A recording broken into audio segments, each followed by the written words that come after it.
Okay guys, I'm back and this is the last segment, segment 4, and we are going to, because now we have our fabric on the back of each one of these, and now we're going to put our trim on, and we're also going to sew it down. But before we sew this down to the other side, we need to put some trim on this part of it. So we're going to start off with trim, and all we need is one needle now. Yay! So like before, double your needle. And yes, you'll need a size 12 needle, a good thimble. If you didn't see segment 1 yet, you should go to that one, and then this will make better sense. Okay, so we're going to go through our fabric and our front, and I'm going to just loop my needle through the piece right there. Just looping it through. I don't know if you can see it or not. I kind of have to stand up so you can see what's going on. It's right there. Okay. Okay, so now I'm going to go ahead, and I was going to put the bright red on, but I'm noticing that these will probably be big enough, hopefully. And so I'm going to line it with the darker red instead. Sorry. Okay, and if there's any little tails sticking up, we just want to cut up to the knot, not the knot itself. So trim that tail, and now I'm going to start with 3 beads. Okay, and I'm going to take those 3 beads, put them on my thread, and I'm going to go through the front and pull your needle from the front to the back, and you're going to see it makes a little thing. Now you can do rope trim that way, but I'm going to take my needle now, and I'm going to go underneath that bead and pull the needle through the bead to loop that all the way around. Hopefully you can see what I'm doing. And then after that, I will put 2 beads on. And we'll do the same process. And we want to make sure that these are spaced out nicely. We don't want them too close or too far away. So we're going to space them about almost, I don't know, maybe a millimeter, centimeter. Let's see. My measure only measures, where is it? It's only measuring millimeters, so let's see what it shows. So it's almost 1/2 millimeter. Okay, so it's almost 1/2 millimeter. It's a little under 1/2 millimeter. Okay, so, and we're going to keep doing that. You put 2 beads on. Oops, if I can get them. Go from front to back. Make sure it's spaced out about 1/2 millimeter. Pull your thread through. Put your needle underneath that bottom bead and pull it up, and it will create your trim.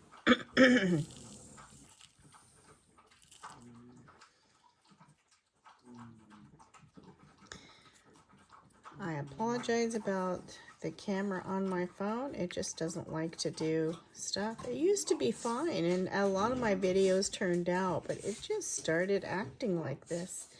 I think it's angry because I haven't done update, and it wasn't doing this before, but now it is trying to force me into an update I don't want.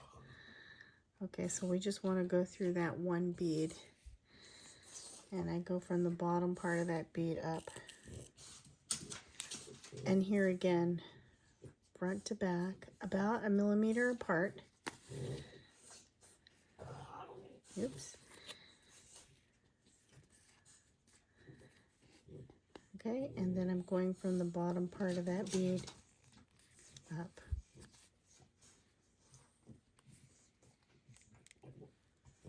Just like that. I'm trying to have a steady hand here. It's really hard. Okay. Front to back.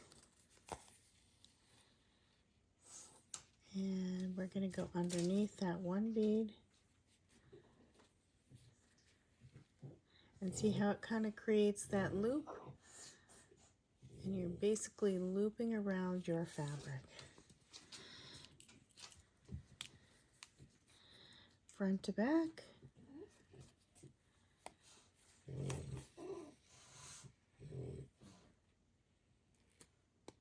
Underneath that one bead. And we're just going to keep doing that until we hit the end. And I will do that really quick and show you. Hopefully, I will try to enlarge this if it'll let me. I have to make sure that I stay way over here because it's where it's hitting the camera. Move that thing out of the way. Okay, 2 beads on, front to back. Now, a lot of times when there's a curve like this, there'll be a little bit of crowding, and it depends on how defined the curve is. So this one's not too bad, but if it went down like that, then you would need to do something a little bit different. I suggest not putting too much of a curve in at first. Because you're just learning how to actually work the needle and the beads and the thread. So start with something that's not too difficult.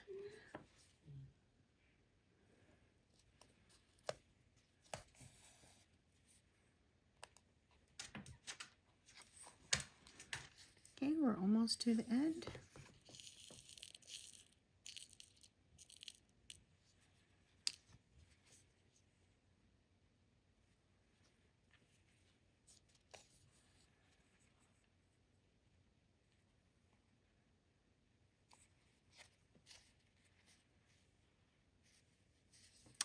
And I think one more bead, one or 2 more, and then I'll show you what to do next. Okay, so we go like regular, go up through the bottom bead.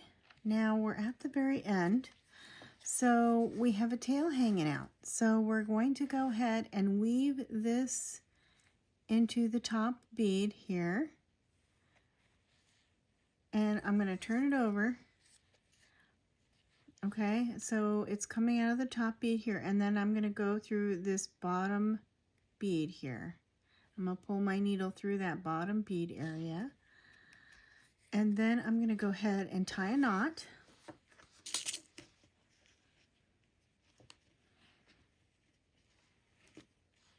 Like that. So I've tied a knot, and I'm going to go ahead and go between the layers and stick that needle between the layers to hide the knot. I'm just going to pull it through to hide the knot. See how that is? All right. And that's what we're going to primarily do. So now we'll need a new needle. And the next needle we're going to be using is a size 10 Glover needle. The needle with the sharp point on the end of it. And it should look like this. I have a sharp point on the end of it. Okay, I don't know if you can see that. Maybe it'll show up better right here. I don't know.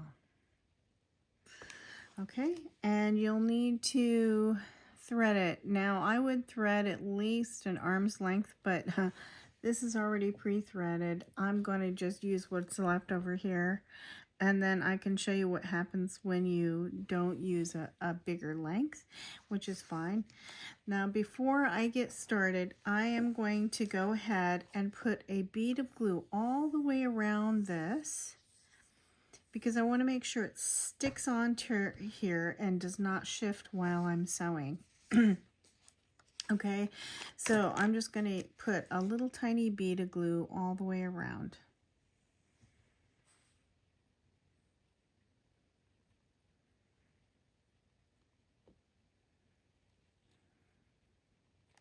Okay, and again, fabric tack. All right, and I'm just going to live dangerously and use my finger. You don't have to. You can use something to just kind of spread it. Okay, and then I'm going to go ahead and tack it down where I need to put it down. And I'm going to go ahead and press it together.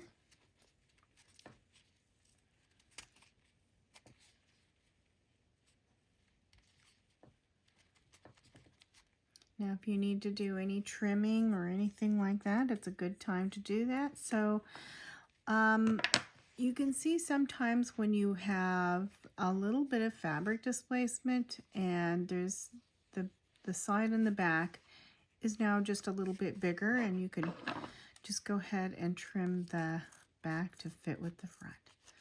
It's fine.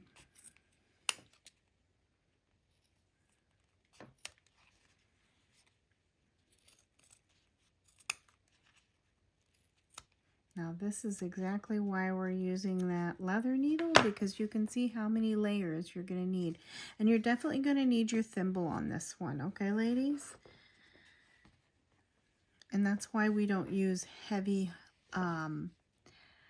fabrics that are hard to get through with a needle. Okay, so we're going to take our size 10 leather needle and we're going to go through the back side. We're going to start on this side, on your right side, because we're going to go this way all the way around. So we will go start from here. Okay, now I have a little tail there. I'm going to trim the little tail. I don't want to trim it up to the point. I might have to turn this off really quick. I'm sorry. Shut that down so we don't get any more interruptions. I'm sorry, guys. Anyways, we're going to go through this part, the whole thing, and we're going to tie it all together. Now, I like to go through here a couple times, 2 or 3 times, because this is where you're going to be going in and out, in and out, in and out, and those scissors are going to wear and tear right there, and the sides always seem to, whether you're putting your hands in a purse or anything like that, need to have an extra stitch right there. Okay, and now we're going to go ahead and sew this together from front to back all the way through, about the same size of the bead length that you need to put your beads on. So it's about less than 1/2 millimeter, just like with the beads on your trim part, because that's what you're going to be putting on there is your trim. So we're doing 1/2 millimeter and we're going front to back and we're just sewing it together. Okay, just like that. Front to back, sewing it together. I forgot what they call this stitch. I know there's a name for it. I just don't remember right now. So if anybody has the idea what the name of this stitch is, go ahead and post it if you like. I'm having an old lady moment, okay? Alrighty, so you can see that this kind of goes through it just like butter, and it's so nice to have a needle that has a little knife at the end just to go through it just like butter. It just, I mean, even if I didn't use my thimble, you see how many layers that has to go through. You see how it's going through just like butter, so it won't kill your fingers. Now, if this was a regular leather that was a heavy leather, it would be very hard for me to get the needle through, even with this kind of needle, okay? So traditionally, when you see a piece, a leather, and it has beadwork on it, remember how, you're gonna remember how much energy went into that, okay? Now, so I'm running out of thread, so I'm gonna go between my piece, and I'm not going to go all the way through, and I'm going to bring it up. I'm going to tie a knot. Oops. Tie a knot as close to that as you can, and then I'm just going to pull it out the back side so we can hide the knot. Okay, and I'm going to start a new needle and new a new thread on my needle. Okay. Oops. My fingers are sticky from the glue. Okay, we're just going to do a new thread.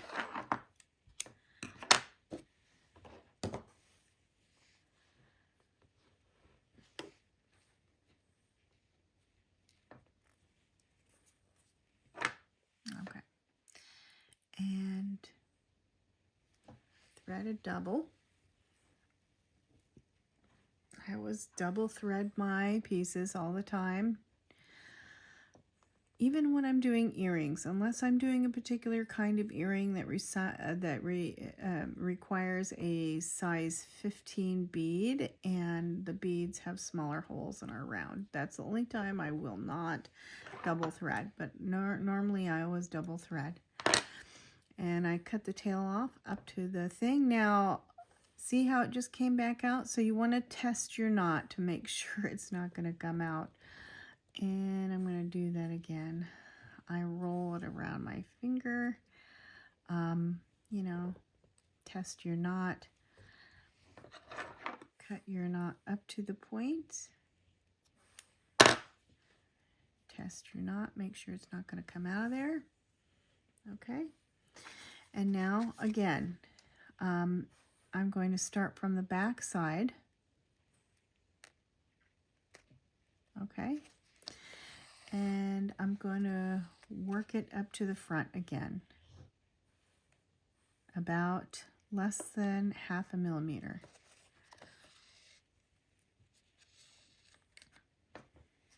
I guess 1 point off from less than 1/2 millimeter.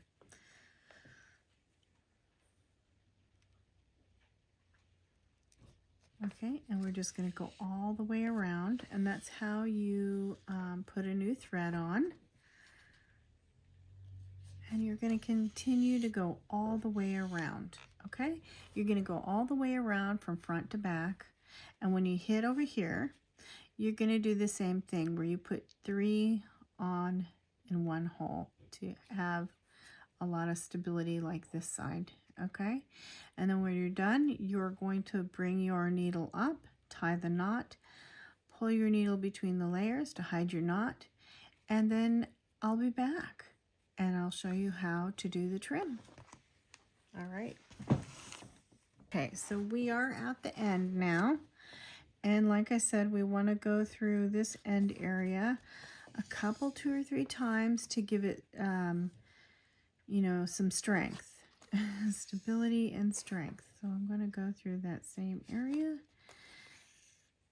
And one more time, and I'm going to pull my needle between the layers. Like that. Oops.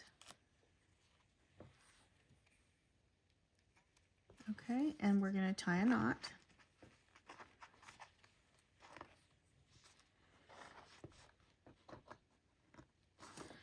Okay, and that knot I'm going to push between the layers of fabric, between the front and the back.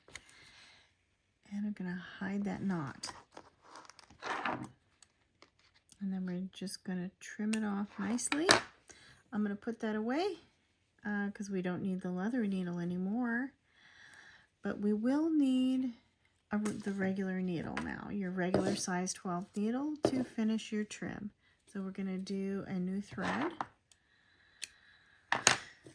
Whoopsies. Where is a good healthy needle here? That one's too bent. Sometimes I'm beading so much that I bend up my needles. Here is a good one. Take that out. Put a new needle in. Oh, I know, boy. Here, I have a doggy. I have 2 doggies. I have 2 Frenchies, 1 girl and 1 boy. And the boy just had surgery on his ear. And he is doing well. He just had cauliflower ear. Just got to make sure we keep it clean. Okay, so, and they're kind of complaining. Sometimes animals complain. Anyways, I'm going to trim it up to the knot. Check your knot. Make sure it's going to stay. Okay. And then like before, when we did this, we're going to start from front to back. And if you want a trim that is fancy, okay, a lace trim or a rope trim or anything like that. Now, if you want a rope trim, what I do is I would sew these two together the same distance as these. Sew it together with your regular needle to where they, and if there's another thing I didn't mention. So if you have a hard time with figuring out distance between each one of these, I would just take a ruler and mark with a pencil all the way so you know where to put your needle if you have a hard time with it. And you're going to do the same thing here, the same distance here, same kind of thing, sewing front to back. And we'll just do that really quickly. We only need to use this regular needle though, because we're only going through a certain amount of layers. So we are sewing front to back again all the way through. If you want a rope trim, that's what you can do. We'll just do it anyway because people have, get confused if they don't. And what I like to do is count my stitches, and that sounds weird, but if you're doing a really fancy trim, like this, which I call, I labeled it as a lace trim, okay? Then you're going to want to make sure that you have even number of stitches. Okay, your stitches need to be even all the way through. It has to have an even number of stitches. When you're starting out, I think it's just best to use your regular trim until you can experiment a little bit more, and then go and use try out some different fancier trims. So that's what we're going to do here. We're just going to do the regular trim, but I'm going to go ahead and sew front to back. And I'm going to go all the way to the end. Okay, so if you want a regular, if just a regular trim like this, it won't need to be an even number of stitches. Only if you're doing a rope trim or a fancier trim like a lace trim or a rope trim, then you will need a even number of stitches all the way around the whole piece. We're just going to do a regular trim, but if you're interested in fancier stitches, there are a couple tutorials on my thing that show fancier stitches, so you could check those out. Fringe trim. Okay, and we're just going to go one and one more. And the last one, I'm going to bring the needle up between the layers like that. And I'm just going to go ahead and make a knot. I'm not going to actually cut it though. I'm just going to make a knot right there. And I'm going to go underneath that next thread and start from there. It didn't go underneath the thread, did it? Okay, so there's that next thread. Okay, so we go underneath the next thread. Okay, so you can see that it's underneath that thread. Okay, so now we're going to start with 3 beads, just like we started when we did this part. Okay, we're going to start with 3. Always start with 3 and go underneath your thread.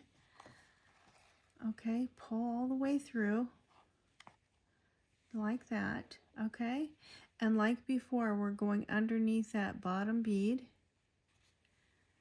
and we're pulling up. Now I'm gonna try to get this underneath there. Let's see, I might need to stand up so you can see it. There we go. Okay, and I'm going to go underneath the thread. I have my 2 beads on there. This, the bead that the thread is coming out of is your first bead, and then here's 2. And you pull the thread through, just like that. Okay. Okay, now you see it's underneath that stitch. Okay, and underneath that bead right there, the bead that will be on the bottom. It's really hard to do it like so I can see what I'm doing at the same time. So, and it will go like that. And you will continue putting 2 on, going underneath the thread, putting 2 on, going underneath the thread, pulling through. Sometimes you might need to adjust it a little, and going underneath that bottom bead. Oops. You got, okay, see how it created that loop? You're just going to cinch it down, and you're going to keep doing that all the way around your piece. Okay, I don't know if you could see me very well or not. I'm going to try to go like that, and we'll zoom in a little bit. Okay, let's see if we can do this so you can see better. I'm just putting 2 on, going underneath the thread, pulling my beads underneath the thread, and then I'm putting my needle up into that bead from the bottom to the top.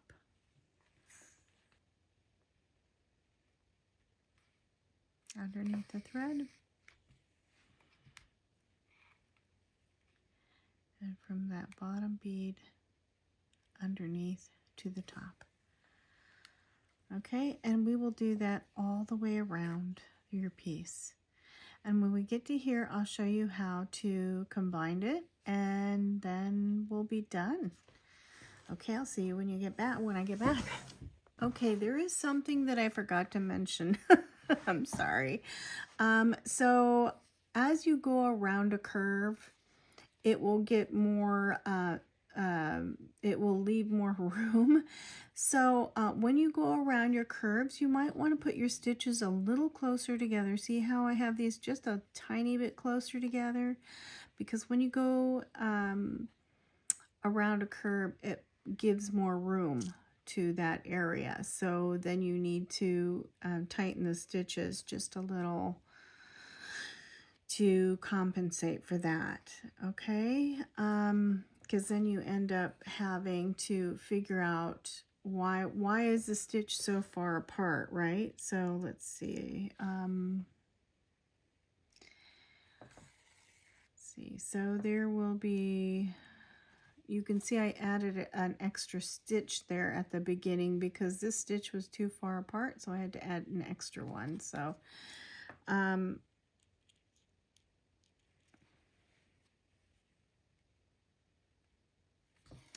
see, so you can see that it's going to give you, as you go around a curve, it's making more space. So when you're making more space, that's why you need to put your stitches just a little tighter together around the curves. Okay, that's all I wanted to tell you. And then you just continue going all the way around. Okay, I'll see you when I get back. Okay guys, we are on the last stitch, and like again up through the bottom of that bead, and now we only have 1 bead left to add. Okay, so the very last bead will just be, oops, I don't know if you can see it, there we go, will just be 1 bead, and we will go down through the neighboring bead on the bottom right there. Okay, I don't know if you can see that. Okay, and just pull it through, and then I'm going to go to its next door neighbor on the bottom and go through that one. And you basically tighten that up a bit, and then I'm going to go through the top one of this so you can see where my bead is coming out. Okay, and I'm going through this top area, and then I'm going to go back down through the bottom bead again. I don't know if you can see very well or not. Now, if your bead is too tight, then you'll just have to go the other direction. But see, and this is why I like to have a little bit of pair of pliers. Get a little bit stuck. If it feels like it's too stuck, you don't want to break the bead at this point. You went through all that work and you don't want to break the bead. Now you just tie a knot, and like before, we're going to go through the layers. I'm going to tie a double knot, and I'm going to go ahead and go through those layers, between the layers and out the back side, just like that. Hopefully you see this. My videos are not the best. I don't have the best quality phone or anything like that, so I apologize if it was very hard to see, or if I was not in the focus on the camera or anything like that. Later on I will try to come up with some much nicer videos, but right now this is what I have in a pinch. And I will also, I want to say that this is the first person who puts a picture of their finished project on my post and then messengers me. I will send you this scissor pouch for your scissors or your pliers. You can put pliers in these too, just like that. But I use them for scissors, so I will send you this pouch. Now, keep in mind, my beadwork is not perfect, but it is decent, and that's what you want. You want decent beadwork until you can really make things perfect. Now, when you get better, you can do stuff like this, okay? You can work out designs and do things like that. But for right now, I would stick with something that's very simple and easy to make, and they're great gifts. So this will be the first prize, the first person who puts a picture of their finished product. The second person that puts a picture of their finished project will get this one. Okay, so I have a red one and a blue one. So this is the first one. This one's the second one. This one actually, that'll be first prize. This one will actually fit pliers in it. So that is really great. So I try to make it as versatile as I can. So the first prize will be for the first picture that somebody sends me of their finished work. The second prize will be of the second picture that somebody sends me of their finished work, okay? And I don't know that I have a third prize, but I guess I could come up with some kind of a keychain or something to send them. It'll be a surprise. Okay, so once you're finished with your work, send me a picture, and I will... the first person that does gets this one. The second person that does gets this one. All right. We will see you later. If you have any questions or want to know, my business number is 907-590-6930. Okay. Bye-bye. Have a great day.